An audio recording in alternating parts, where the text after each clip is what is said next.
जो सरकार अपना चलाया हुआ 2000 का नोट 7 साल नहीं चला सकी, वो हमसे 70 साल का हिसाब मांगती है। इस सरकार को आलोचना सुनने की आदत नहीं है सभापति महोदय। नेहरू को कोसने से अर्थव्यवस्था नहीं सुधरेगी, उसके लिए डॉक्टर मनमोहन सिंह साहब की अर्थ नीति अपनानी पड़ेगी।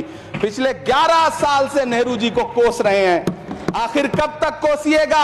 थोड़ा पंडित नेहरू जी के बारे में पढ़िए, तब पता चले कि पंडित नेहरू की शख्सियत का नाम है। खुद को धार्मिक कहने वाली सरकार भगवान श्री कृष्ण के प्रिय खाद्य पदार्थों दही और मक्खन तक पर जीएसटी लगाती है और बात करती है मध्यम वर्ग की हिमायती होने की। बच्चों की किताब और पेंसिल तक पर टैक्स लगाने वाले सरकार से मैं पूछना चाहता हूं कि आप मध्यम वर्ग का हितैषी बताते हैं खुद को, तो शर्म नहीं आती है? जिंदा रहते हुए जनता से हर चीज पर टैक्स वसूलने वाली ये सरकार कम से कम मरने पर तो लोगों को बख्श देती, लेकिन नहीं, वहां भी लूटना है। अंतिम संस्कार के सामान, अगरबत्ती, धूप बत्ती, केवड़ा जल, चंदन पाउडर, जौ, बताशा, काला तिल, पंचरत्न, कपूर और कफन तक पर टैक्स लेने वाली ये सरकार किस मुंह से खुद को मध्यम वर्ग का हितैषी बताती है? सभापति महोदय, इस सरकार का बाजार और महंगाई पर कोई नियंत्रण नहीं रह गया है। चाहे देश में लहसुन 400 रुपए किलो बिक जाए,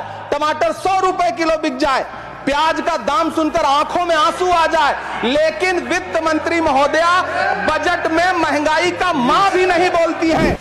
पिछले 2 साल अमृतकालीन बजट पेश किए गए और इस बार एक नई शब्दावली गढ़ी गई है, तुष्टीकरण बनाम संतुष्टीकरण का बजट। सभापति महोदय, सुनने में कितना अलंकारिक लगता है ये शब्द। सोच रहा हूं देश की वित्त मंत्री और प्रधानमंत्री जी से पूछूं कि आखिर किसकी संतुष्टि? कदम कदम पर टैक्स देकर लुटने वाली जनता की, या फिर जनता से टैक्स वसूल करके धन्ना सेठों का खजाना भरने वाली सरकार की? किसकी संतुष्टि? जिस बजट में मनरेगा के लिए 1 रुपए की बढ़ोतरी ना हो, जिस मनरेगा से करोड़ों मजदूरों के घर में चूल्हा जलता हो, उस मनरेगा में काम करने वाले गरीब मजदूरों के लिए अगर आपके खजाने से 1 रुपया भी इजाफी नहीं निकल सका, तो भला कौन संतुष्ट हुआ साहब? इस देश का गरीब मजदूर या आपके उद्योगपति दोस्त? वो जो महाराष्ट्र में लोकसभा और विधानसभा के बीच में 40 लाख मतदाता बढ़ाए गए थे, अरे उन्हीं के लिए मनरेगा का थोड़ा सा बजट बढ़ा देते। क्या उसमें मनरेगा का एक भी मजदूर नहीं था 40 लाख लोगों में? सारे के सारे 12 लाख की छूट वाले से आगे के लोग थे।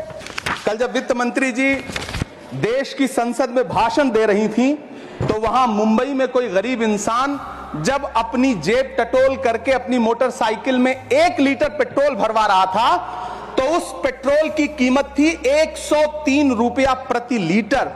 आखिर इतना